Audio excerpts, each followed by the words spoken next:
Hello there. Thank you for checking out this episode of Raised on the Radio. I am one half of this show. I am Colt Brocado. Patrick Blair in Zoomland as usual. Life threw us another curveball last week. Didn't get to record. It seems to be happening quite often here lately, but I'm hoping we're getting things back on track now.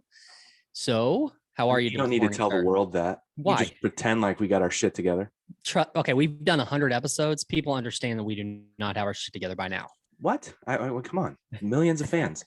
We missed out on all the fun of talking about Will Smith and Chris Rock. I find it funny that the last episode we did, which was the day of the Oscars, I made a statement saying that I hope Will Smith wins because he's not going to give a bullshit speech if he wins. Boy, was I wrong about everything. Yeah. Couldn't have been more wrong. So we just have to talk about it because it's, I think, well, look, I feel like we're behind all of it now. Like it's kind of all died down by the time that we got to talk about it, but I still feel like it needs to be talked about. I'm telling you, it's going to keep coming up because Chris Rock's tour is going to be huge. It already is. But it's going to be even bigger. And the next special he puts out is going to be crazy. Will Smith was just banned for 10 years from being able to participate in the Oscars, which I think is what? Who cares? Do you think he cares? Yeah. What does it matter? Does anybody really care that to be at the Oscars anymore? Oh, it's such a lame. Hollywood's so fucking fake. Tell me your thoughts. What are your thoughts on the slap? And then I'll tell you, go ahead. I think it was fake. I think if you watch. You think 100% it was fake? I do. Well, let me ask you this, because I, for a while there, did believe that, but maybe I don't anymore. But who benefits the most from it being fake? So if it's fake, why do it? Why have a fake slap? Why the scene? Why the production? Why the Oscars itself? You think it brought attention to the Oscars? Yeah, their numbers have been going down heavily over the past few years. So you think this is going to make people watch next year? I don't know. That if nothing else, it got them ratings this year. How many people were watching up to the point of the slap? I mean, I don't have actual numbers. If you had to guess. I don't know. I don't even know what average numbers are for the Oscars anymore. I don't either. And I also don't care. So you think it's fake? Well, I'll tell you this. So that night, I didn't watch any of it. I never watched the Oscars. I think it's a bunch of horse shit. It's the biggest phony display of nothingness, essentially. But I go to bed. I think I was watching basketball that night. I was watching something of importance. Let's just say that. But I go to bed. My wife goes, "Did you see what Will Smith did?" And I go, "Did he win an Oscar or something?" She goes, "No, he smacked Chris Rock." And I was like, "What?" She goes, "Yeah, he just walked up on stage at the Oscars and smacked him." I go, "Why?" She goes, "He said something about Jada's hair." I was like, "What?" So she showed me. And this is the first thing I said. I swear to God, this is what I said. And I was going to tweet it, but I didn't. But I said, well, Will's pretty sensitive right now because the whole world knows he's a cuck. Yeah. Because of that, that interview that he and Jada did where she basically said, "I just fuck other dudes and you're just going to deal with it." Yeah. Like, have you ever seen a more callous display of basically telling the world our marriage is a sham? I fuck other dudes. I'm unapologetic about it. And then for the husband to just sit there and not have an ounce of dignity. It's almost like, yeah, our relationship is fake. That's what they were telling the world when they did that. Anyway, that's the ancient history at this point. But I said, Will's pretty sensitive now that the whole world knows he's a cuck. And then, of course, I wake up the following morning and it's just, every stand-up comedian, every actor's weighing in, basically saying, my favorite was Tom Segura. I'm not going to lie. It was pretty brutal. Some of the tweets he put out there, but every comedian whose side they're going to be on in this whole thing. 100%, and they should be. You don't get, and this is the thing. If it wasn't fake, which I'm still up in the air. I saw a fighter post, and he had this it was a perfect, and I even reposted it maybe on my Instagram story, but it was a perfect still frame of Will's hand back and Chris Rock leaning into it like you would in a movie. Mm-hmm. I was like, man, I think I trust fighters to know when a slap is fake more so than anyone else, right? But yeah, Tom Segura's take was probably my favorite. But yeah, every stand-up comedian should be on his side. You don't get to just go up and smack somebody or assault somebody. I think assault's a weird word to use. It is assault because if Chris Rock wanted to press charges, he could. But You don't get to go up and smack somebody just because you didn't like something. Aw, did he hurt your feelings? I think there's a lot of factors that come into play here. So did you watch the lead up to this? Like when Chris Rock actually told the joke? Did you watch the reactions from both of them? Well, yeah, So I've seen it now. Yeah. Will Smith was laughing the entire time. Even after the joke was told, Will Smith was laughing, and Jada did not like it from the get-go. She rolled her eyes as soon as he said it. So now the weird thing is that camera goes away and goes back to Chris Rock. And then all of a sudden, Will Smith gets up. Yeah, it was very weird. But Will Smith had a smirk on his face the entire time, like walking up there. It's because he had a smirk on his face. Then after he did it, he had a smirk on his face going back to his seat. And Chris Rock just, like everybody's saying, well, he was just extremely professional in this situation by just kind of rolling with it and keep going. But I feel like he knew what was happening. Yeah, but he didn't keep going. He didn't do well. He kind of stammered in the moment a little bit. Yeah. Right? Yeah. Which also doesn't matter. Who cares? Why? Okay. Another question. If you're that mad, why a slap? Why not a punch? Because he's a bitch. He's a cuck. That's what cucks do. Oh man. Have you ever seen someone do that in real life in front of you? Walk up to somebody, and it doesn't even have to be a slap. It could be a punch. What kind of look do they have on their face? They have some sort of deceptive or deceiving look on their face to let the other person know, or to disguise from the other person to knowing that they're going to be smacked or hit. Typical bitch move. Okay, so the other side of this, after the slap was done, why would security not immediately eject him from the place? And why would they still let him get up and receive an award and say his speech? Because it's a bunch of phony horse shit. And can I tell you who the biggest loser is of the night? The biggest loser in that situation? And I hate his guts now. Samuel L. Jackson. He couldn't have been more happy to dap up Will Smith and let him know, like, ooh, good job. You got that, motherfucker. Fuck him. Fuck yeah. Samuel L. Jackson. Hey, Samuel L. Jackson, you haven't been in a good movie, and I don't know, God knows how long. You suck. You're not cool. Your Capital One commercials suck. You suck. I can't stand them. You know what? I just thought about this. Fucking loser. I haven't looked, but now I'm interested to go back on Twitter and look and see if Bert Kreischer has said anything. Are you a fan of Bert Kreischer? I'm sure we've talked about this before, but I don't remember. He's okay. I mean, sure. So can I just tell you what he did say about it? Yeah, go ahead. He, of course, used it as a platform to yet again talk about himself. Oh, did he really? Yeah. I met Will Smith and he discovered me, and it was after my Rolling Stone article. It's like, fuck, we know, dude. We've heard the story before. Talk about something else. But that's interesting, right? It is to me, because he's caught in between here. He is a comedian. No, he's not. He's not friends with Chris Rock. He's not friends with Will Smith. He's not caught in between. He's a comedian. And also, no one is ever going to walk up on stage and go after Bert Kreischer. He has nothing to worry about. It's silly. It's silly. Okay. Come on. What do you think he's in the middle of? What sort of lovers quarrel do you think he's a part of right now?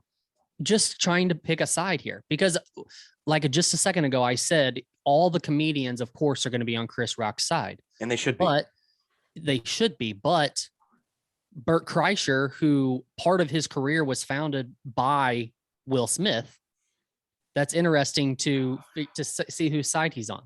He should be on Chris Rock's side. And if he ever comes out and says he's not, that would be the worst thing he could do. And he won't. He won't say that. So he said a few things. I don't remember what he said, but in a negative way, does this affect either one of them, Will Smith or Chris Rock? No. In their actual careers, does it negatively affect either one of them? I don't think so. Because the initial reaction from everyone else outside of the stand-up comedy world, they were on Will Smith's side. But I don't want to hear that fucking you got to stand up for your wife bullshit. There's a time to do that. There's tact. It's not, he embarrassed himself. Do you think your wife wants you to embarrass yourself in front of the world? How is that standing up for your wife and your family?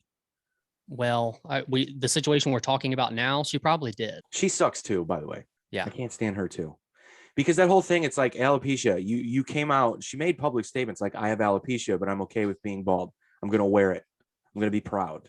If you're so proud, then just fucking take it. Does she have any involvement, like any kind of foundations or anything like that that has to do with that? Oh, I'm sure she does. And the reason why I ask is because the next day it felt really weird when I started seeing articles about alopecia that had her picture as the face of it.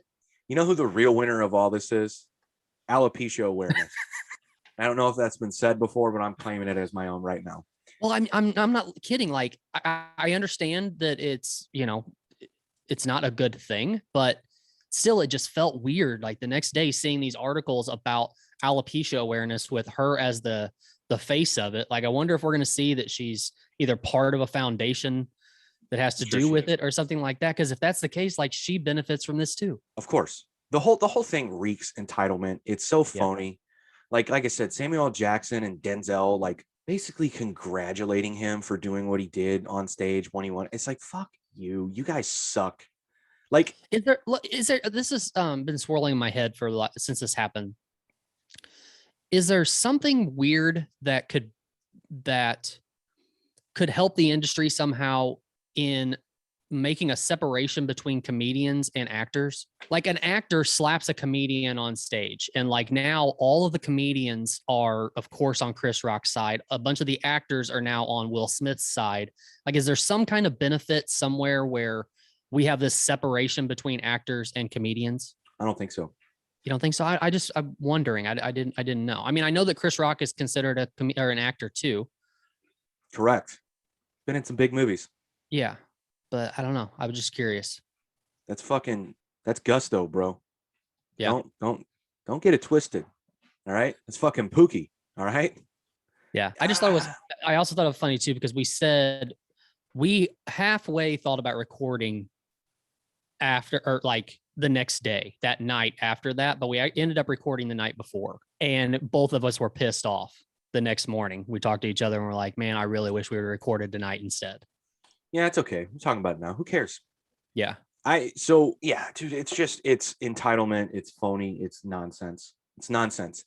And I've heard some people make raise some interesting questions. Like, what if that was Will Smith smacking Ricky Gervais? See, I think there's something there too. Like it had to be a certain person. It would have been received differently. 1,000%. 1,000%. Yeah. And I'll tell you this, Hollywood and everyone in that room that is of skin tone like yours and mine will never, ever, ever, ever speak out against the actor in a situation where it's Will Smith smacking another person of color. They're always going to be on the actor's side. They're always going to rally around because they're so woke and they're so involved with everything. Never would they ever. So it's, and I don't care if he did it to Ricky Gervais, I'd feel the same way. You can't go up and just smack somebody because you don't like what they say. Like, come on, it's embarrassing. And it happens. That goes for everyone. You and I can't do that either. Yeah. Yeah. I remember when I saw Greg Giraldo, I saw him at the Funny Bone here. And this is so long ago, but a whole group of us went. They put us right by the stage. And I was like, he's going to roast us. I know it. Yeah. And he fucking did. He was making jokes like, you guys look like you're in a band and shit like that. He's like, but who's that ugly fucker in the back? Is that your bus driver? We were all laughing. And the guy, my friend's buddy who was with us, was in the back and did not look like he was in a band. Potentially could have been a bus driver, I guess. And I think I'm going to screw up the joke, but I think he said, the only people on earth that would fuck you are other bus drivers or something like that. Can you imagine if that dude got up on stage and punched Greg Giraldo or smacked Greg Giraldo for that? Yeah. And I'm sure he didn't really like being the center of attention during that moment, basically being called ugly and only fuckable by other bus drivers. That probably wasn't a good moment for him, but he took it. He wore it like a champ. He laughed. We all laughed because it's jokes. You can't just assault people. I am going to use the word assault now. And believe me, this dude that was with us was a big guy. Yeah. Big guy. He could fuck Greg Giraldo up. He could have fucked Greg Giraldo up. But yeah, there's got to be, I mean, there's comedians out there that will tell stories, especially like in their younger days, where they've had situations like that, or where they Yeah. they literally had to be walked out with someone else because they heard or were afraid that somebody in the crowd was waiting out back for them when they got out. The most infamous one is the Jim Jeffries one, right? It's got to be. Oh, about the shooter Yeah, when the situation. dude just ran up Yeah. on stage and punched him. Jim Jeffries didn't press charges. Yeah, but I was just talking to him, not talking to him, listening to him on, was it Andrew Santino's podcast, The Whiskey Ginger? Or not, was it called? No. What's his Yes. show called? Whiskey Ginger. Yeah. Anyways, he was on there talking about that. I'm pretty sure he canceled. I thought he canceled a show in Texas because of that situation. I think he did. I mean, yeah, that was a big moment. That was a huge moment for him. Yeah. Negatively and positively, to be honest. But yeah, I mean, well, that was crazy. Yeah. I mean, that wasn't like Hollywood shit. That was an Yeah. angry person Yeah. storming the stage and punching him. You know, Yeah. I saw him probably a couple months after that, and he talked about it, and it was funny. He made. I mean, if anything, it helped his act. But yeah, the whole thing again, it's just typical of what Hollywood is and all this bullshit is, man. It's just not for me. That's why I don't watch the Oscars. I mean, it gave us something to talk about. And I am on Chris Rock's side, because at the end of the day, it was a bad joke too. It wasn't even a good joke. Yeah. Speaking of something else funny, and I mean this with the most respect as we talk about this. What did you think of the Machine Gun Kelly cover of Aerials by System of a Down? How far into it did you get? Did you watch the whole thing? I don't know if I watched the whole thing. I probably got about halfway through. In the beginning of it, I kind of thought, okay, he's got like this is going to be his style of doing this, and it may not be absolutely terrible. And then he proved me wrong. It became absolutely terrible. But before you move on, I have to question: is this as bad as Wes's from Puddle of Mud? No. Okay. No, Okay. It's not as bad. And I've heard people compare the two. No, it's not as bad as Puddle of Mud covering Nirvana. No. That was a case of homeboy can't sing right now. Something was wrong. Yeah. With Machine Gun Kelly, it wasn't good. No. But also, here's my point of view on it. As a vocalist myself, I would never in a million years cover System of a Down. It's just not that guy's vocals. They're not complex, and I personally can do them. I would just never do it. He's got his own thing. And when you have a singer that has their own thing, you shouldn't cover it. Even if you try to make it your own thing, which is what Machine Gun Kelly tried to do, but not the right song. It's just not good. But the other thing that bothered me about it, well, first of all, no one in the history of the Howard Stern show that is a musical artist has sounded good performing on that show. The only person that's ever sounded good is Dave Grohl. Everyone else sounds bad. I don't know who does their engineering there. I don't know what wires do are crossed. Do you think it's an engineering thing, or? Well, Machine Gun Kelly's case, no, he picked a bad song to sing. He was not good. But the band didn't sound that great either. But yeah, I've seen, Metallica sounded bad on Howard Stern. Stone Temple Pilots sounded bad. Fucking the Chili Peppers just did Howard Stern. They didn't sound bad, but they didn't sound great. And it wasn't, and I'm saying the sound. I'm not saying them, right? Yeah. Yeah. But anyway, strike one, you already got that going against you. Number two, they did this industry thing, which it's bad. It's only bad to the internet and people like me who know it's a lie. But they said we've never played this song before, meaning this is the first time we're going to attempt this. Yeah, you're gonna go on Howard Stern and do this for the first time. You're out of your mind. It's the first time you're going to attempt it, but yet your guitar player magically knew what harmonies to sing. Is he a wizard? How did he know to do that? How did he know that you were going to bail on those notes? So that's number two. And then number three, again, it's just a bad song to cover. I would never cover System of a Down. I'll tell you a quick story. So, well, can I ask you real quick question? As far I'm ignorant when it comes to Howard Stern. I mean, I've listened to it some, but not his show some, not a whole lot. But like, is it a thing for bands to cover songs and not do their own music when they go on Stern? I don't. Well, maybe. I don't know. I mean, he had Miley Cyrus on. She did all those covers.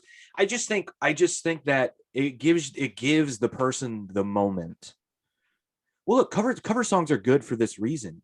If you're trying to garner attention from new people and gain new fans, if you cover a song that they know and you do it well, it works in your benefit. Yeah. Right? I mean, that's why someone as famous as Machine Gun Kelly would cover a song on Howard Stern. Howard Stern notoriously was known back in the day, not anymore, for breaking bands, right? Or yeah, breaking bands. I mean, who's was it? Soul Coughing, I believe, is the band that he had on. They Who? performed. What was the band name? Don't piss me off. Soul Coughing. So look them up later. You would know in my one of their life heard songs. that name. Yes, you would. Okay. Why do you do this? Hold on. Soul Coughing? Is that what you Yes. said? Yes. Okay. Super Bon Bon. You know the song Super Bon Bon. Maybe. Anyway, I believe it was Howard Stern that when they performed live on that show and it really like broke the band. They kind of Okay. blew up because of it. Anyway, I think going into it, Machine Gun Kelly knows like I'm a rock artist now. This is Howard Stern. I should cover a rock song that people will know to prove that I'm rock and roll. Not the best choice, right? Yeah. You Right. know the song Super Bon Bon. I'm actually boiling. Like my blood is boiling right now. So let me tell you a quick. What did you ask me? What was my answer? About The if Soul they- Coughing thing just if- has me so pissed. I forgot what we were talking about. What did you ask me? about if bands are known for going on. Oh, there yeah. and doing I covers or mean, if they're I doing maybe. music. Okay.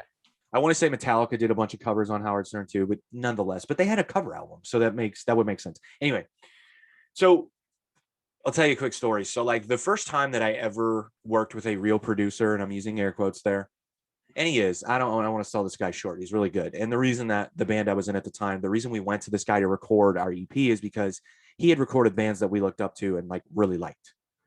Okay. Most of them were like metalcore bands or metal bands, and we were not. But we really respected the fact that he was the guy.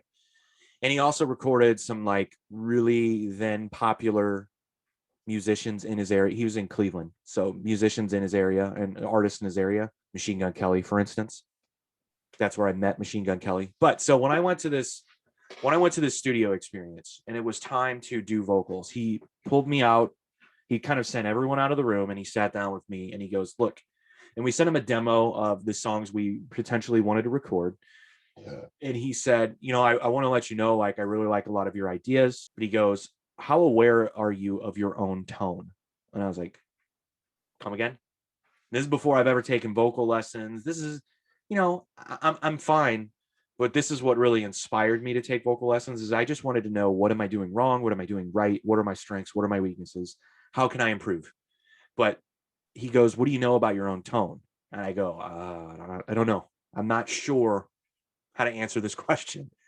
He goes, I think you need to discover your own tone and hopefully, and he's like, look, everything you have is good. And he's like, I'm not saying you are bad or it is bad, but he's like, I really hope that with these songs, through this experience, we can discover what your tone is. And he's So like, does he think you were doing things out of your own range, kind of? No, Or he just or think that I could hadn't. help you find your range. No, it's not a range thing. Okay. It's a character thing. It's a feeling. Okay. It's just it's hard to explain, but here's how he explained it to me. He went to YouTube and he started pulling up raw vocal tracks of popular artists or famous artists. So no music, just what they did in the studio with their vocals. Surge from System and the song Aerials was one of the ones that he played for me. I don't know if it was the first one. Actually, yes, it was the first one. We also did Kurt Cobain when he did maybe Heart Shaped Box. He did Amy Lee from Evanescence. And he was like trying to explain to me, this is what tone is. But Surge from System was the first one he played for me. And we probably listened to that 5 times in a row, just his vocals. He's like, that's what you need to find. You might not find it while you're here, and that's totally fine. We're going to make you sound good. It's going to sound good, but so that was the example he used. And believe me, I'm never going to forget that. And it's why I'm saying I would never cover that guy. He's got his own thing. It's just hard to do. Now, again, really good singers can hit the notes and they can nail it and it can sound good, but it's not Surge, Yeah. Chester from Linkin Park is the same way. I would never in a million years cover a Linkin Park song. Ironically enough, Machine Gun Kelly has done that as well, and people really shit on it. Yeah. The original singer of 3 Days Grace. You actually just posted that record recently. Yeah. Life Adam Starts Gotti. Now. Yep. That's a great fucking record because of that guy. That guy's his voice. It's just hard to mimic. He's got his own thing. He's got his own tone. He's got his. It's. Do that sometime if you're bored. Go to YouTube and maybe because you like that record, see if you can find isolated vocal tracks from that record, and you'll be like, "Holy shit!" It's really interesting to do and hear, especially when you're dealing with someone who is, notoriously known for having a really good sort of their own thing. I think Eddie Vedder is another one we listen to. He's a good one, but so I think Machine Gun Kelly was just sunk from the beginning. I just think it was a bad choice, and I'm not shitting on the guy. I tweeted, when it came out, I just said I've seen this guy, I've heard and seen this guy sing live, and I've heard and seen him sing well. This was just a bad cover choice. Bad cover choice. What do you put yourself in Serge's shoes and look at this? How do you look at that? Do you just go yikes and walk away and that's it? Like he messed that up. That's not me, kind of thing. Or how do you look at that? I don't think he thinks twice about it. I think he just goes, "Oh, cool, a famous artist covering us." I Do they have I to could tell get? you what, if I was him, I'd be humbled by it in a sense. Did Machine Gun Kelly have to get permission from Serge's crew to do a cover like that? They don't. No, not to play it live. No, I mean, if he wanted to record it and put it on an album, that would be different. But no, you can play anybody's song whenever you want. If it's live, yeah. So it's just a bad cover choice, and he seems to be not good at choosing covers because he did "Numb" by Linkin Park, and again, that's not a good song to cover, no matter who you are. Yeah. But it was right after Chester died, and he was on tour with them, so I get why he did it. There's a thing there, and that's why, again, in that moment when I saw people shitting on it, I'm like, hey guys, come on. Chester just died. He formed some sort of a bond and relationship with he and that band. Like, give the guy a fucking break, Yeah. I'm glad you brought up Linkin Park because I have two questions. First question is, did you ever see the video? Can't remember what the show was called. Some kind of karaoke show where it had him and Mike Shinoda and maybe Mr. Hahn in the car. Karaoke. Yeah, is that it? With what's the guy's name? James Kim Corden. Jong? No, isn't that his name? Ken Jeong? Yeah. The comedian / actor? Yes. Oh, yeah. So it originally started, it was James Corden's thing. Okay. And there are a few viral versions of that, like when he was with the Chili Peppers and the Foo Fighters. I don't know why Linkin Park did it with Ken Jeong. I don't know why. I've seen bits and pieces of it. I haven't watched it, but yeah, it's pretty funny. I was just curious if you'd ever watched it because it's fun to see Chester be Chester just doing a karaoke version of his own song. Yeah. Well, look, I'll give you an even better example other than myself, because fuck me, no one cares about me. When Chester was in Stone Temple Pilots, when I saw them live, I was really into it. But even in the moment, I was thinking, man, Chester's really good and he's pulling this off. But Scott Weiland is another one. It's just, he's got his own thing. It's, and Chester did great. Don't get me wrong. And I was into it. And oddly enough, the fucking festival I was at, watching them perform with Chester, people were on their phones fucking off. I was like, do you guys know what you're witnessing? You're a bunch of assholes. Right. Like, pay attention. Yeah. It's fucking Stone Temple Pilots with Chester from Linkin Park. Anyway, but he, do you think that Stone Temple Pilots should have just died with Scott Weiland? No, I don't think so. No, I mean, there's got to be some bands out there though, right, that have moved on that they probably shouldn't have. That should have moved on or shouldn't have moved on. Like that shouldn't have kept the band going after either the lead singer has died or the lead singer left the band or something like that. AC/DC would beg to differ. Well, yeah, I give you that. I give you that. Say that. Yeah. Let me think of some. Who are some? I mean, an example I can give you. My personal opinion is 3 Days Grace. I would agree. I don't think they should, and especially because I think when that new singer came in, he tried to sound like Adam. Instead of doing his own thing, he tried to sound like Adam for a few albums, and I don't think it worked well for me, at least. I think on record it did okay, but live, yeah. I saw them play live, not in person, but I watched their performance from maybe Rock am Ring a couple years ago. And the song, so like the song "I Hate Everything About You," right? Mm-hmm. Probably still their most well-known song. It has to be, right? That was probably their breakout song, Was right? their breakout song for sure. But they had Yeah. so many other radio hits after that. Yeah. But for I sure. still think it's their most well-known song. You got to be able to pull that off. Yeah. In a way that you make the crowd feel, okay, this is the guy. Yeah. And he just, it's fine. I'm not saying it was bad. It's just, again, you're you're singing a guy's songs who just had his own thing. So Also, if you knew the guy like before, I mean, he was the lead singer of what was the band? Porn Star Dancing, right? That was the song that Yeah. the big song they had. But I mean, why What is would that band? I can tell you who it's not. It's not Soul Coughing. You schmuck. My Darkest Days? My Darkest Day. That's a terrible band name. God, that bothers me. He was the lead singer in that band. Yeah. Who's he a brother of? Isn't he someone's somebody- brother? I thought it was a brother or cousin to somebody in 3 Days Grace, and that's where the connection was. A cousin? I thought. I could be wrong. Matt. I thought he was Walst someone's his name, I brother. think. Walst. Walst. They were discovered by Chad Kroger of Nickelback, who signed them to his record label 604 Records. They are best known for their 2010 single, God, that was that long ago, Porn Star Dancing. Here's some names for you. In June 2010, the band went on tour with Sick Puppies and Janice. Remember Janice? I love Janice. I actually became pretty close with their drummer, and we lost touch. I'm kind of upset about that. You should get back in touch with him. I know. I really should, because we played a couple of shows with them, and then we just kind of, he and I. That was a band that, I mean, are they still around? I you know what? I want to say they are. I think I saw something about them being new, but I could be making that up. I haven't seen that name in a long time. They were big for a minute. I mean, That on Eyesore and yeah, I mean on rock radio, yeah, they were doing some things. they played Point Fest, I'm pretty sure. Yeah, I played before them on Point Fest, I want to say. Oh, really? Yeah. Yeah, we played. Maybe I can tell you this story.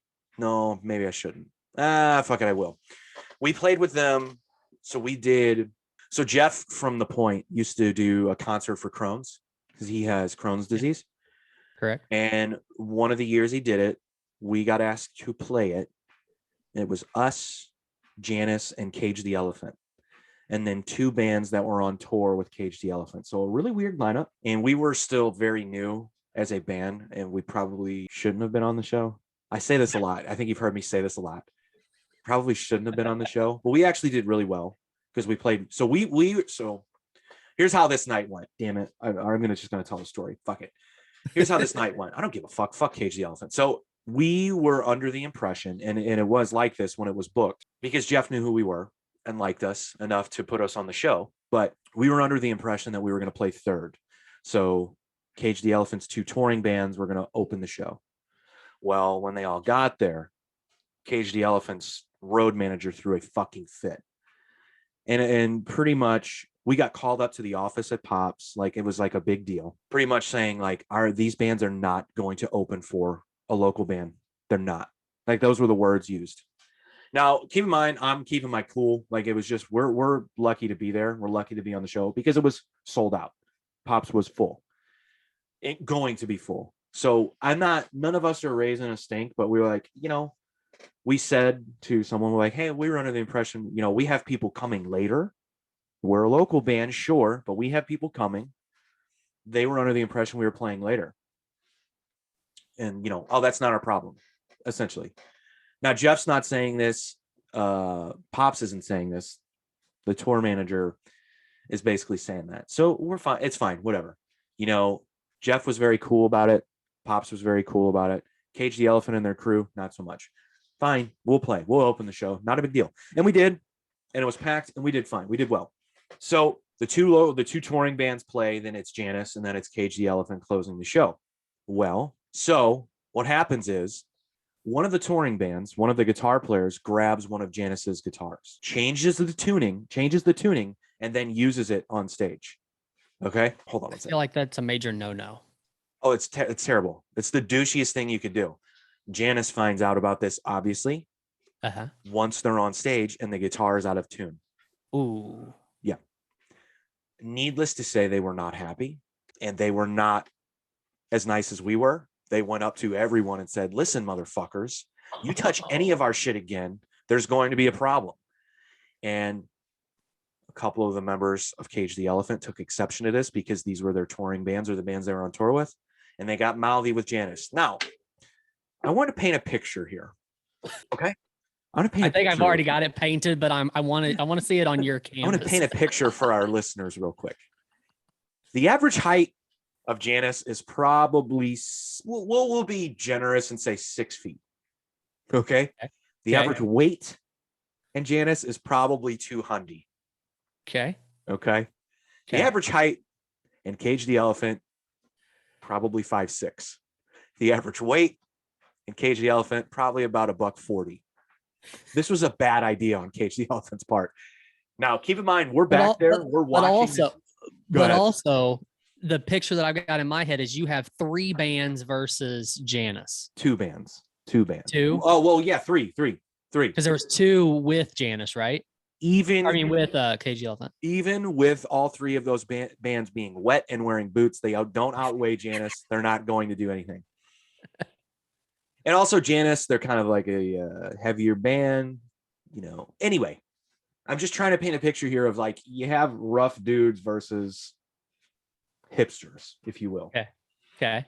And we're back there. We're watching this go down, and we're like, fuck. So what I did and what we did, the drummer of my band, we grabbed everyone in our crew and said, get the fuck out of here. And we just bolted because we didn't want to be known as the fucking local band who got in a fight. No. So we removed ourselves from the situation, but we essentially watched 2 of the members of Janis fuck up 6. Oh, they actually threw down? In a sense, yes. It was really sort of, well, yeah, I mean, they did. This was at Pops. That's why I wasn't sure if I should tell the story, but fuck it. I'm going to reach out to the dude. I'm going to reach out to the drummer of Janis after we're done. I miss that guy. Anyway, go on. What? But this was at Pops? It was. And where did this all happen at? In the back parking lot. Oh, okay. It's like there's not much of a backstage, right? It's basically just a room. So you have your backstage room, and then you have doors that go out to the back. That's where it happened. Okay. Why did I tell that story? We got way off topic of cover songs, but so anyway, I miss Janis. I miss the drummer. His name's Johnny. He's a good dude. Yeah, maybe we get him on the show and he'll tell us that story that you just told us. He probably doesn't want that story being out there, but actually they're the kind of guys that probably don't give a shit. But yeah, so it was a fun night, but a strange night, a frustrating night, but it's fun. Were the other 2 bands of note? Like, are they? No. Anybody? No. Maybe in some sort of scene somewhere, but no. I mean, if I don't remember their names. I could probably find the flyer. Do I have a flyer? I could probably find the flyer and tell you, but actually, let me do that. That'll be a fun test here. Well, I mean, looking back on it now, do you agree with how they changed the lineup, or do you think, not because of how you thought it was going to go, but do you think, just from the standpoint of being on the outside looking in, do you think that you guys should have went first, or do you think you should have been third? Oh no, we definitely should have been first. Based on what we had accomplished up to that point. But the problem is like they were running promos for this pretty heavy. And Jeff was saying things like, also on the bill, badass local band, Killer Me, Killer You. Nice. So we're like, this is fucking cool. Like we're on radio commercials and like our music's on radio commercials. So it's very, in the moment, you're like, fuck, I wanted to play third, but no. I feel like Jeff Burton and those guys are as cool as they seem when they're on the radio. Yeah, again, see, I don't want to like speak out of turn about them when they're not here. So like Jeff and Riz, didn't they help break out Brook Royal? Because they're even on a track on their, Riz and Jeff are on a track on a Brook Royal album. Really? I didn't know that. Yeah. What? Yeah. What? Really? It's a hidden track. Yeah. It's Rizzuto and Jeff? Yeah. Oh, okay. I didn't know that. Yep. What song? It's like they're not in a song. It's a part of a hidden track. Like, you know how on some albums it'll play and it's just quiet forever, and then all of a sudden something will pop up. People will start talking, or it'll be a random song. Well, it's them two doing some kind of small promo type of deal. Got it. Yeah, here. So you know what? I just found the flyer for this second annual 1057 The Point presents second annual concert for Crohn's, Cage the Elephant, Janice, Killer Me, Killer You. We're on the flyer. The other two bands aren't even listed. Oh, really? Yep. So I couldn't tell you. Well, let me see if it's in the Pops posting. Nope, never mind. Crazy. That page is dead. Man, this is taking me back 2009. Yeah, so I don't know who they. I'm looking at the photos, the photos used for Janice and the photos used for Cage the Elephant. It's like I painted a pretty good picture. I think. What was your question? Did they break Brook Royal? I mean, they definitely helped. Definitely helped. I mean, to be honest with you, Woody and Rizzuto played our song on their show. And I mean, the numbers that we saw on social media and everything just fucking skyrocketed after that. That's awesome. They played our terrible cover of Whatever You Like by T.I. Which still to this day, I mean, the video of us playing that at Point Fest, I think has like over 30,000 views now on YouTube, I think. I'd say at least 100 of them are mine, probably. That's sad. I've watched so many. lot. It's sad on so many levels. I can't even tell you.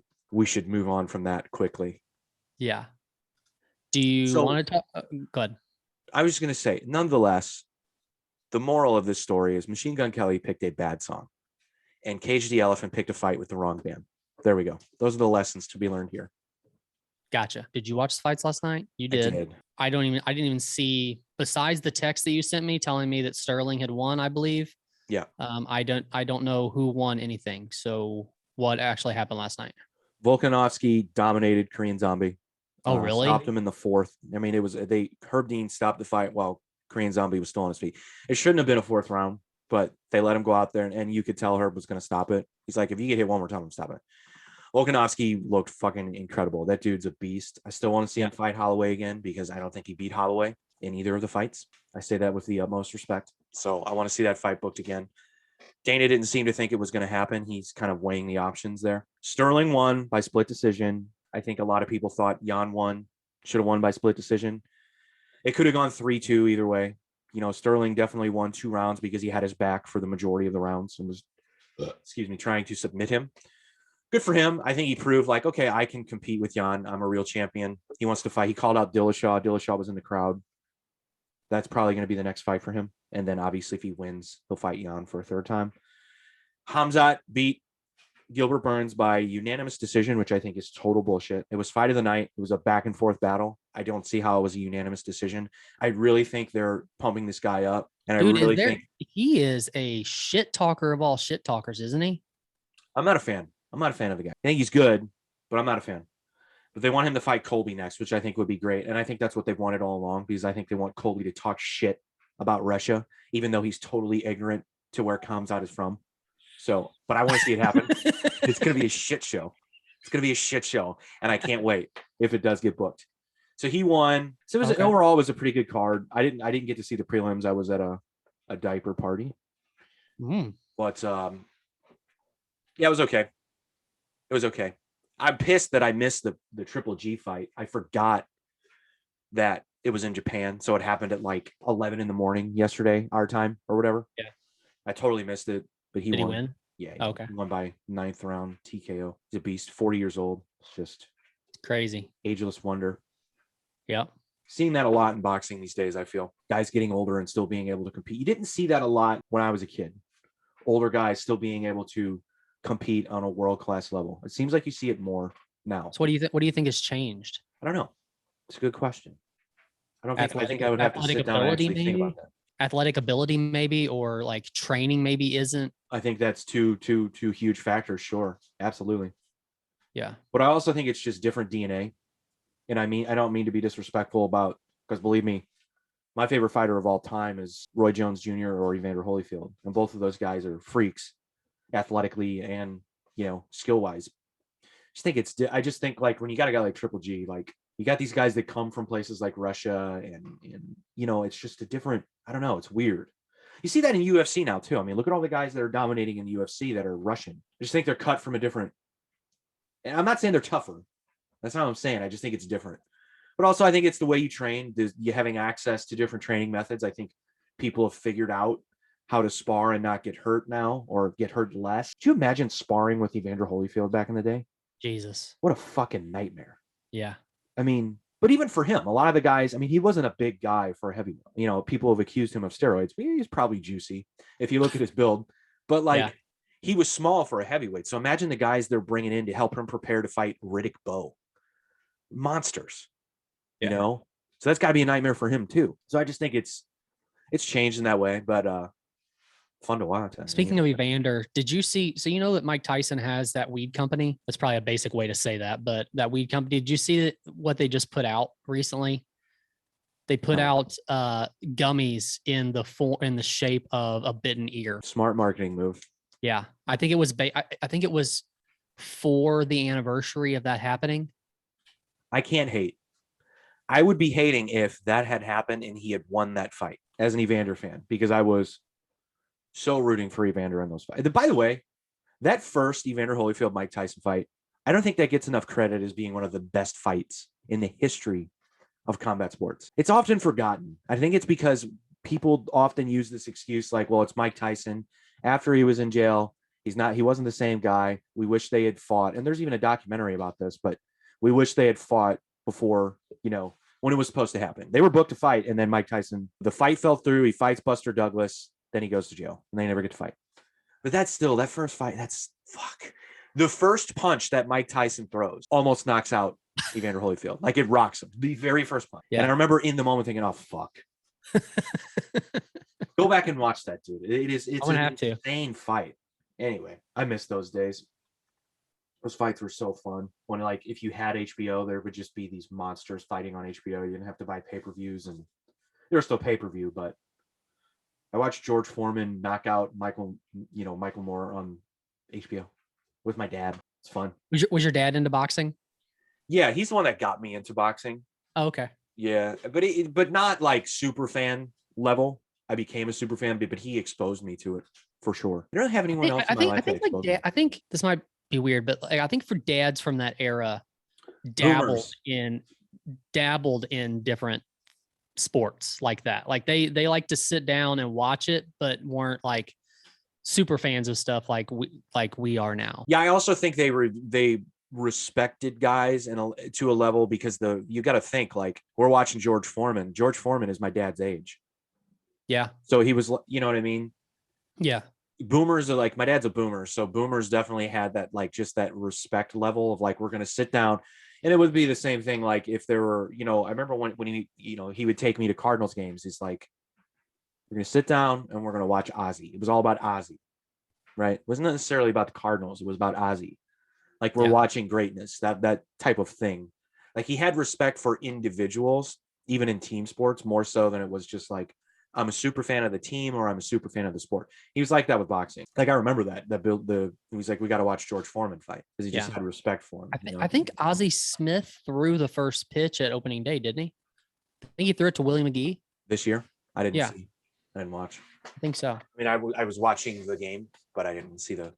Gotcha. Oh, let me ask you this. I mean, I know. Okay, so something we haven't talked about is the Pujols situation and him coming back to St. Louis.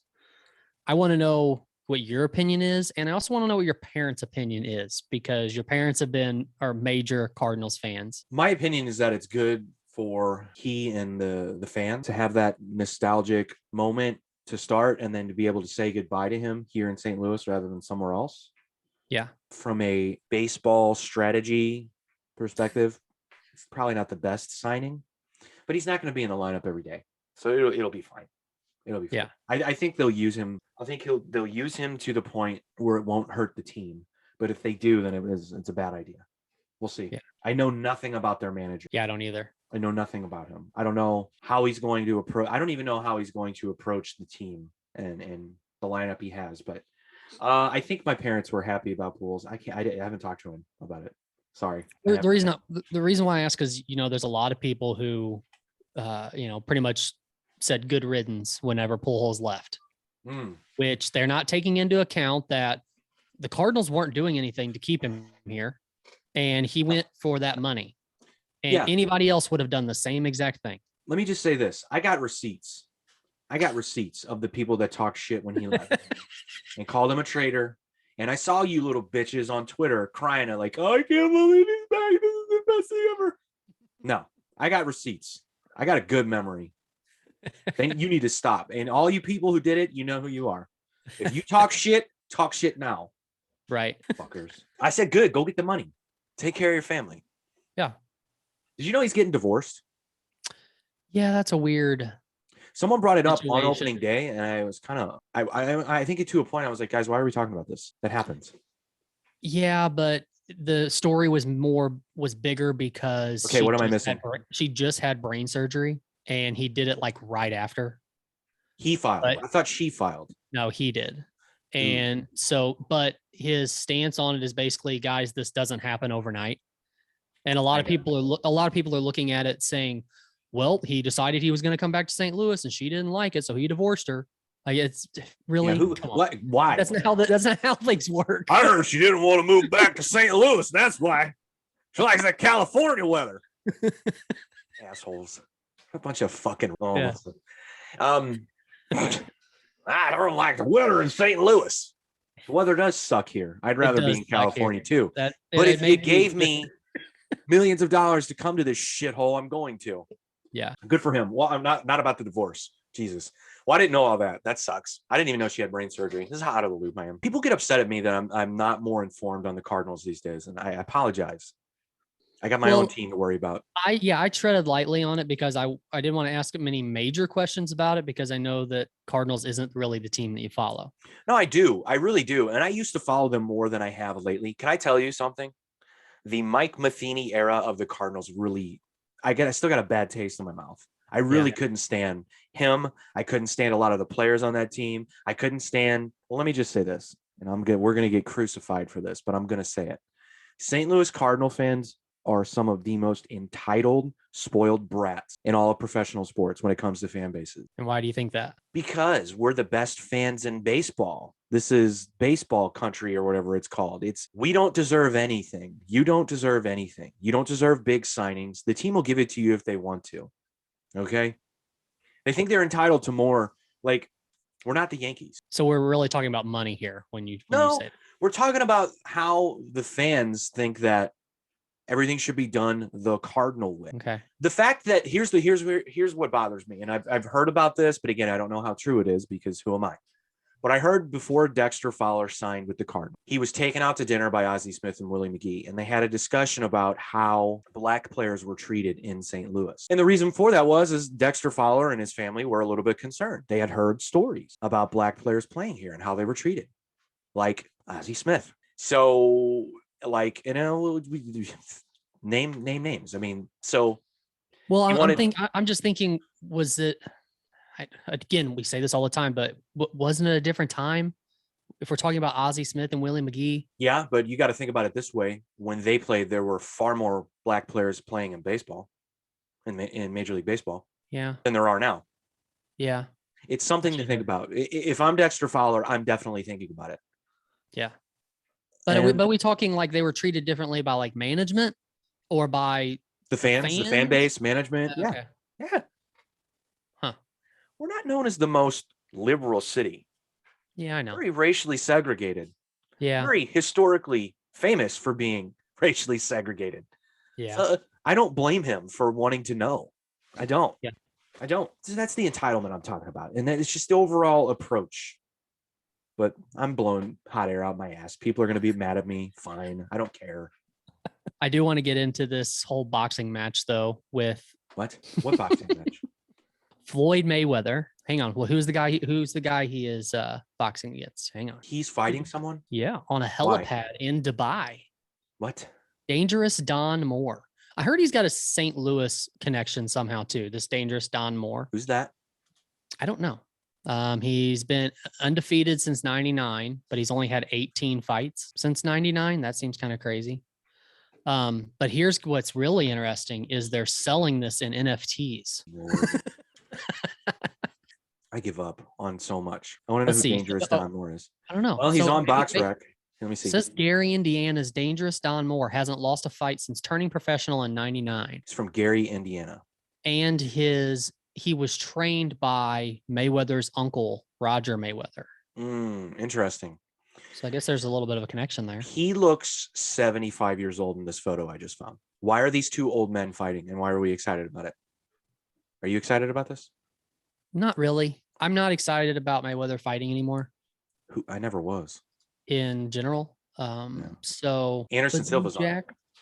Yeah, but is he fighting Badou Jack or not? No, he's not. I don't know. That's a bad idea. No, he's not. That name is popping up. Let's see. Well, maybe it's not a bad idea. He did beat Julio Cesar Chavez Jr. He's not fighting Badou Jack. There's no way. No way. Mm-hmm. See, this is from Badou Jack. I'm glad to be back in my second home of Dubai to fight in front of all the fans there once again and put on another great performance. Dubai is becoming the new fight capital of the world, and events like this featuring Mayweather keep it spectacular. I think he is, man. In the story I just pulled up, UFC legend Anderson Silva will look to continue building on his boxing momentum on the event. Doesn't say against who, though. Silva has defeated Julio Cesar Chavez Jr. via decision and Tito Ortiz via knockout since his UFC career came to an end. Badou Jack is also expected to take part in the event, but it doesn't say against who. Okay. I don't think there's no way that Anderson's fighting Badou Jack. That would be nuts. That would be crazy. Dude, that would be crazy. But I mean, he did fight fucking... That can't be real. So this is an exhibition. Well, yeah, isn't that pretty much all Mayweather's doing anymore anyways? How old is this guy? Well, I won't be watching that. Sure, I'll be hearing plenty about it, but I won't be watching. Sorry. Do you even have NFTs to buy it, bro? I don't. I don't even But know I did how have that a works. discussion recently with someone about NFTs. If this isn't going to turn into like an NFT talk, right? No, Because I will no. shut this down now. No, it can't. can't One, do it. because I'm not Gary V, and two, because I still don't understand. Can I? Go ahead. Are you a Gary V fan? Didn't you tell me to I am. check him out? Yeah. Yeah, I don't like the guy. You don't? No, Why? I don't like his whole attitude about. He does have an interesting attitude, but the reason why I follow him is because he is at the forefront of everything technology and everything that has to do with anything these days. Yeah, but his whole like attitude about like you can achieve success and be rich if you just grind and you just no, fucker. It doesn't work like that for everyone. That's horseshit advice. You need to find something that you're good at and get better at it. You know, that's dog shit advice. I think it's also just it's lazy advice. Well, you can be all you want to be if you work hard. No shit. Work hard at what? What do I need to do? What do I work hard at? It's a very, do you buy into that bullshit? Are you like a Tony Robbins guy too? No, I don't look down upon those guys, but that's just not, I've never needed the motivational speaker, I guess. And it just feels weird of people that need it. I'm all for being like motivated. They like pay to go to those seminars and stuff to hear them talk and stuff. Man. Well, we got to be careful here because we know quite a few people that live that life. So let's not be disrespectful. Yeah. Do I know people that I don't know do this? I don't know. Maybe we should talk about it off the podcast. Let's not be disrespectful to people we call friends. I'm all for motivation and motivational speakers. That is fine, but you got to give me more than, you can be rich and successful if you just work hard. Okay, work hard at what? You don't know me, bro. How do you know I'm not? How do you know that I have not a skill in the world? No, I can't. You need to find me something else. It's very weird that people buy into that shit, but I get it. I've listened to Tony Robbins on a few occasions because I think he fascinates me. Maybe it's his giant head, but like he's an interesting guy. I don't necessarily, again, if you want to be a motivational speaker and people that go to that, I'm all for it. I think that's good because a lot of times too, man, you got to think like people need to just feel better. Yeah. You know? Yeah. Forget about being inspired, forget about being motivated, and forget about the end goal being successful or rich, or maybe it's just happy.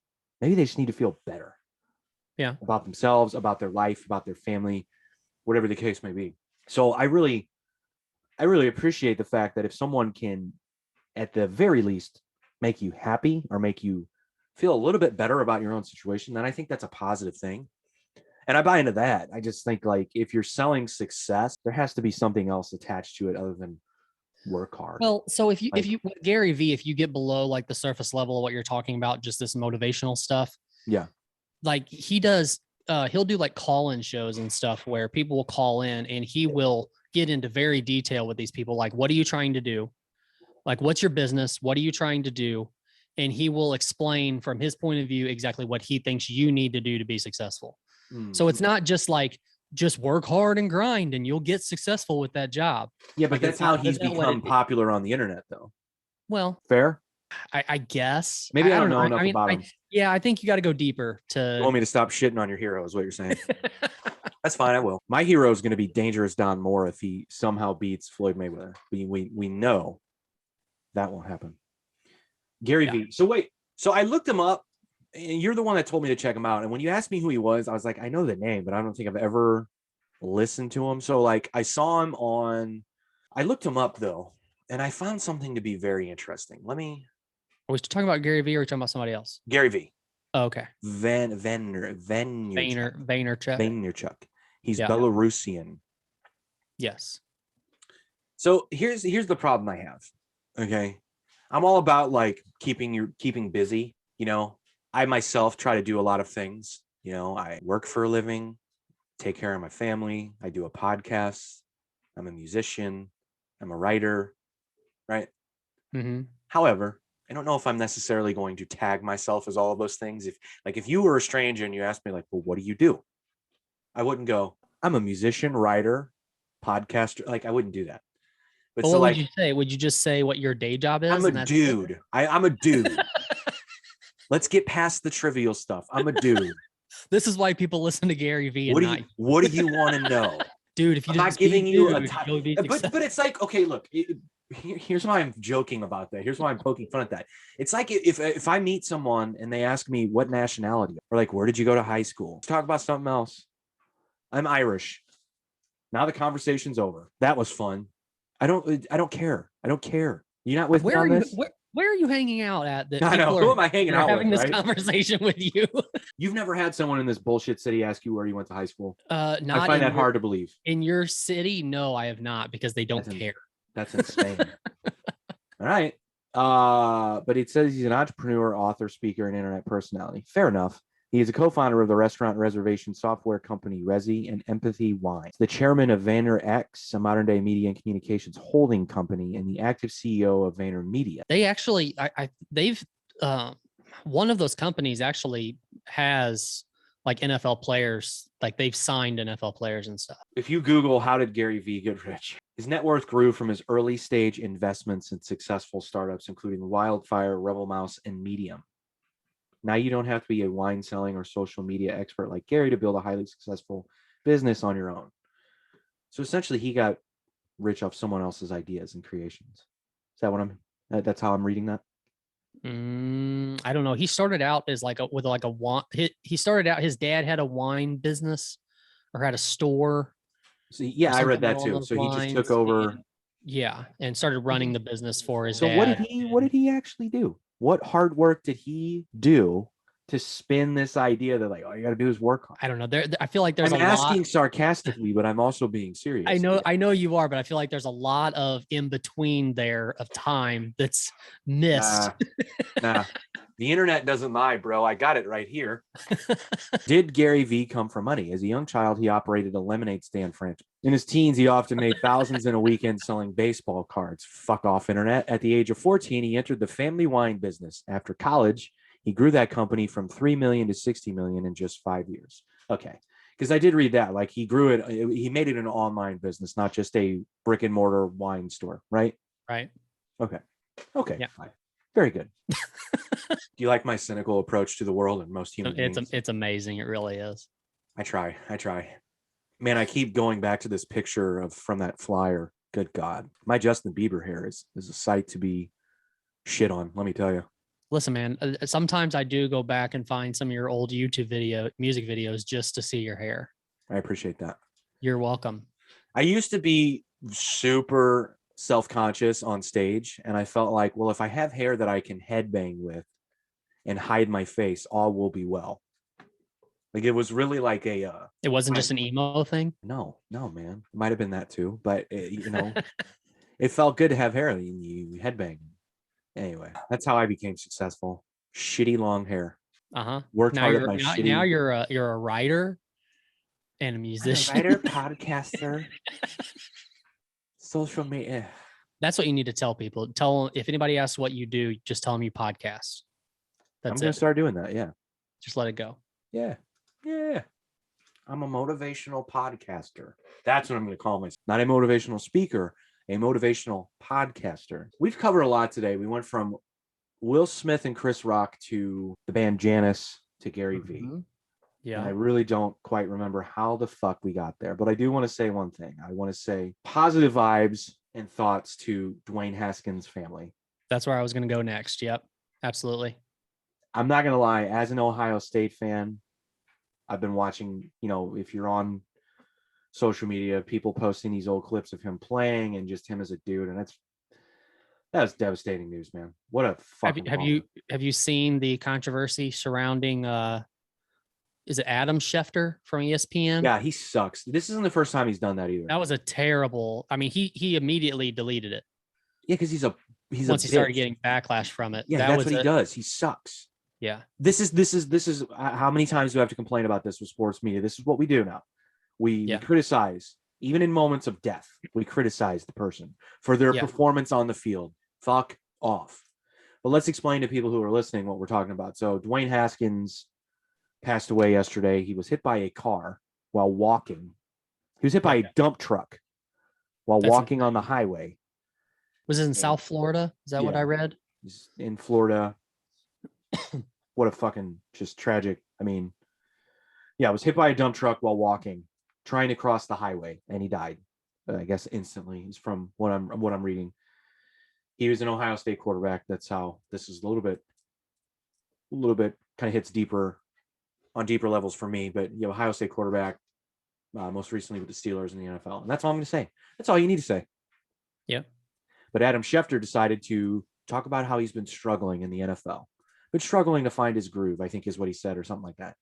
Who was it that immediately called him out on it and retweeted it?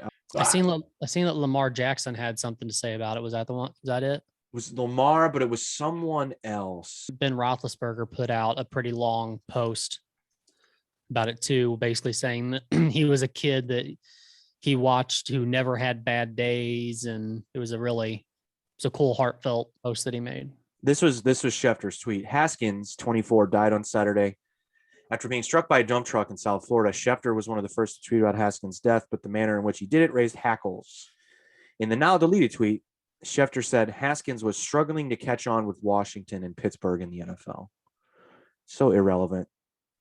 What an asshole. I wish I could remember who it was, man. Damn. That he was like well, it's how I discovered the tweet. Whoever did it. Oh, it was Cardale Jones, another former Ohio State quarterback. He was basically like, what the fuck does this dude's stats have to do with the fact that he lost his life? Right. So now, was that just a tweet that Adam Schefter had made on his own, or was that on behalf of ESPN? I want to say it was his own. It was his own. But everything he does is on behalf of ESPN. He works for ESPN. That's true. That's why this guy's a shithead. It's like he doesn't stop to think like, what if a former teammate of Dwayne Haskins now works for ESPN? He's now your colleague, and you're, talking about his stats after he just died. Right. If I'm that guy or woman, if I'm that man or woman, I'd want to kill you. Yeah. Have some fucking respect. I do want to bring up one more thing, and I thought about it after our last episode, because I really, like you said, peeled back the layers of stupid me, and you really got to know interesting things about me, if you will. They're not interesting to me, but I was reminded of something by someone, I guess, that heard. I think I didn't post a clip about that, but I guess heard that part of the show. Okay. So one thing I want to tell you also is in addition to the renters in the house, we also, what's the best way to say this? There's a word for this and it's escaped me what it is. What is it when you have someone from a foreign country come into our country and stay with you? There's like a word for it. It's just like a foreign exchange student. Yeah, but they weren't students though. This is the problem that I'm having. This is why the word is. Oh, I don't know. Okay, so anyway, I can't think of it, but So in addition to the renters, we also every summer would house, if you will, soccer players from Great Britain who would put on soccer camps here in the United States. I almost feel like you make that up. I swear to God, I I'll show you feel like pictures. made that up. I'll show you. Here, hold on. Here's a ball from one of the camps signed by Wow. a bunch of these dudes. That's crazy. I'm not making it up. So How you have to explain how that happened, though. I don't fucking know. Oh, I don't know. can we have the your thi- parents? Can we have your parents on this No, show? no, God, no. Jesus Christ. I don't know how it happened, but essentially these guys would travel across the country and they would put on these soccer clinics in these camps, and they would need house parents, I guess, they would need to stay somewhere rather than in hotels. So typically what it would be parents of the kids who were a part of the camp. Like I went to the camps, but it would be parents who had kids that were in the camp would usually house them. But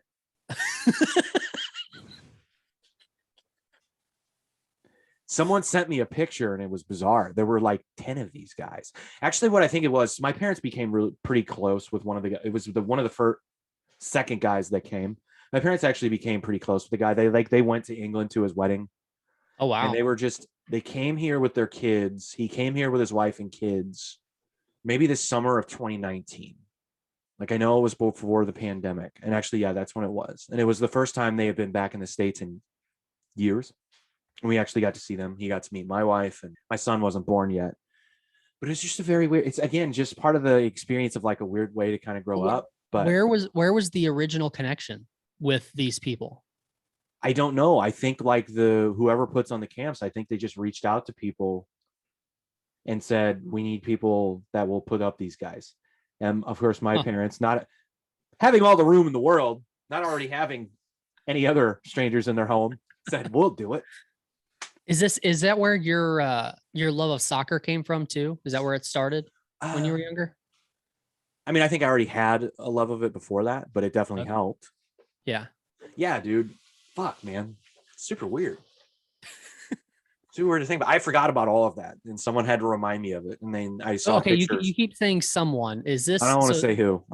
I don't need a name. I'm just saying, is this a friend that listened to the show and was like, dude, you didn't even talk about the soccer players? Yeah.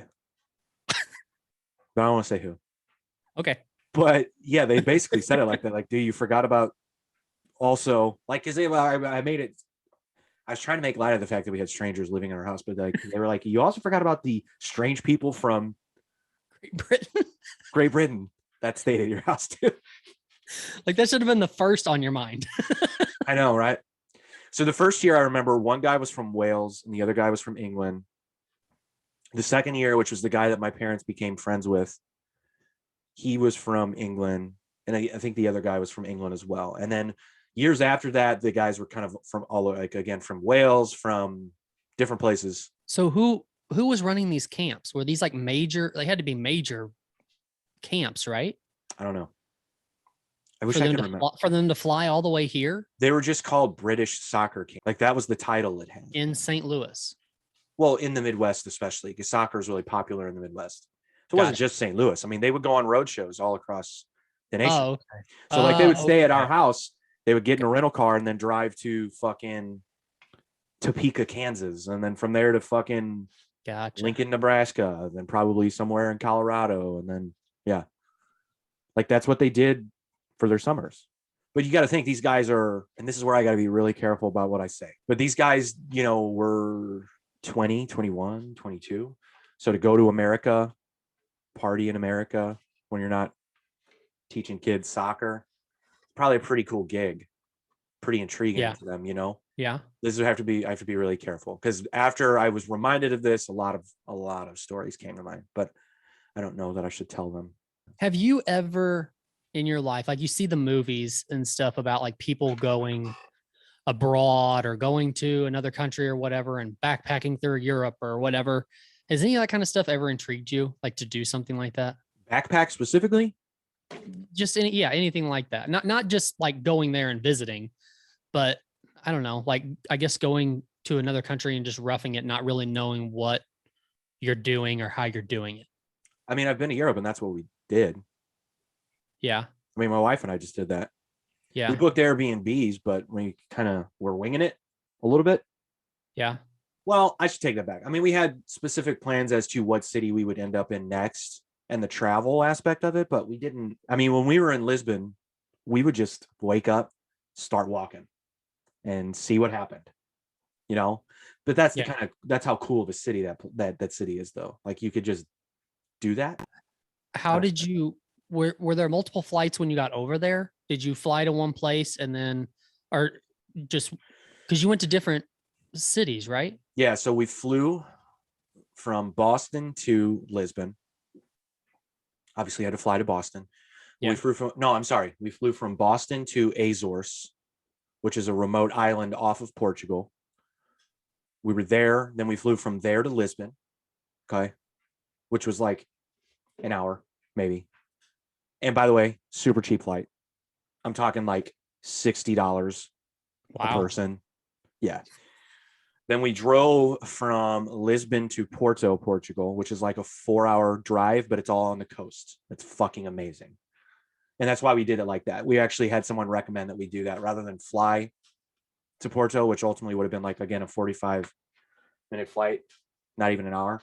They said, get a car and drive the coast from Lisbon to Porto, which we did. And then we stopped in cities on the way, like beach towns. Then from Porto, we flew to Madrid. And then we flew from Madrid to Barcelona and then home. Dang. It was a long trip, dude. I'm not going to lie. When we were boarding the plane to fly to Barcelona, we were like, fuck, we have 5 more days of this. This is crazy. Really? Wow. Yeah, it was fun and amazing. And I'd never change anything about it. I would never, I mean, but yeah, it's a lot, but we made it like that. We wanted to make it. And this is my wife and I, is what I'm talking about. Yeah. It was our fucking honeymoon. You know, we wanted to Yeah. make it like a fucking experience. So anyway, yeah, the soccer players, man, I fucking forgot about that. Like, here's how out of space my parents were. They had to put up a pop-up camper in their backyard, and like 2 of these guys would sleep in that. Dude, I think if I were you, I would have asked to stay in the camper and just gave up my room. Now that you say that, maybe my sister and I slept in the camper and they got our Oh room. my God. You've got to be kidding. I'd Right? have to verify that, but I think that's what happened. Yes, it did happen like that, because I remember there's a picture of us in our school clothes in front of the camper. Okay. Was this at the same time that you had the other people living in your house and the people living above your garage? Yeah. And these guys partied with the guy above the garage because he was in a band. Did your parents remember that they actually had kids? No. Or did they forget? Dude, they're boomers. Boomer parents are different, man. I know. It's just different. It's fucking go outside, eat a fucking Big Mac, and don't kill yourself. That's basically what it was. Come home in a decent hour. Don't piss on the neighbor's house. Don't die. That's basically what it was. And during those times, no, we didn't exist. But yeah, remember how I said the one guy was a drummer that stayed above the garage? There are pictures of this guy from England singing with his band just for fun because they were rehearsing up in the garage. Uh-huh. Yeah, man. Should I write a book or something? Because you're amazed by this. Does anyone else, is this like weird to anyone else? It's weird to you because you live in the woods, but no, I think it's weird to me because I've known you for quite a while now, and then now I'm you're just getting to learning. know I'm learning more stuff. Yeah, I mean, there'll be maybe a lot of people out there that don't care who Patrick Blair is, but I'm. Oh, no one gives a fuck. That's not what I'm saying. No one should. But those guys partied at the Oz. Oh, really? And Pops. So that's where I got to end, because I know that I have stories that I shouldn't say. Gotcha. But yeah, man. Yeah, that ball was from that. I still have. Dude, they used to have the because you've seen me wear soccer jerseys. I think I've worn them on this podcast. Yeah. But they used to have the sickest fucking jerseys that they would give out. This is how cool these guys were. So the dudes, like I said, the first 2 guys that came, we didn't really, my parents didn't really bond with, but my parents didn't really bond with them, but it was the second 2 guys. But these guys would, like, when they came over, would just give me like expensive soccer jerseys and shit. Like, here, for them, it's nothing. I wish I still had those jerseys too. I think they got stolen, actually. Actually, I know they got stolen. I had a party when I was in high school, maybe. And I remember people were in my room. A bunch of shit was missing. I got robbed. I got robbed. It's probably someone I know. Fuckers. I'm sure more will come up, and I'll fill you in next week on stuff I forgot. I'm excited. Okay, good. Let's get out of here. Let's go back and get some action, live it up and get damaged. Yes, we want this